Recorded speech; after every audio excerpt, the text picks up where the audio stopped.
Tweet ng mga social climber basag kay Michael V.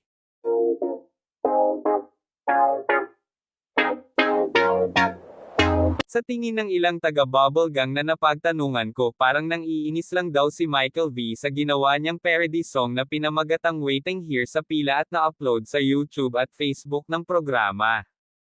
As of yesterday, mahigit 500,000 views na ito sa loob ng 3 araw lamang. Hango ito sa kantang Raining in Manila ng Lola Amor. Kwento sa amin, noindang lang daw si Butoy sa haba ng pila sa Starbucks sa Tagaytay. Pumipila lang sa kape at ang iba ay nakikiwifi lang o di kaya pa-picture lang sa ganda ng tanawin sa coffee shop na iyon sa Tagaytay. Bilib na bilib ang karamihang netizen sa ginawang parody song na iyon ng comedian, composer at songwriter. Kaya ang ilan sa kanila tinagurian na silang King of Parody. Pero may ilan ding di nagustuhan itong huling ginawa ni Butoy.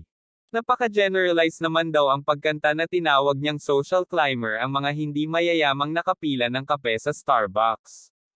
Nakaka-offend daw ang ilang bahagi ng kanta na, "Ba't ang tiyaga nyo sa pila? Di ba mahal na ang kape? Panay pa sosyal pero purita pa rin.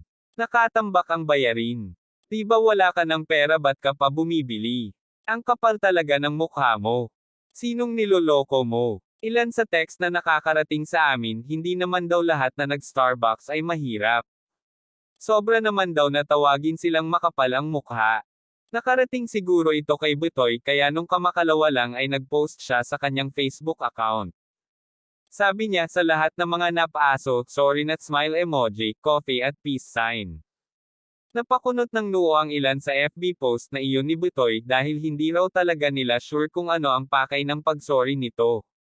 Gusto lang daw talaga nilang iparating sa kapuso comedian at songwriter na karamihan daw sa kanilang nag-Starbucks ay may pambili ng kapeng worth 300 pesos. Reward na lang daw nila sa sarili yun sa dami ng trabaho nila. Ang dami kasing nagkakape kaya relate na relate sila sa mga taong pumipila sa coffee shop, at hindi nila nagustuhan ang mensahe sa huling parody song na ito ni Michael V.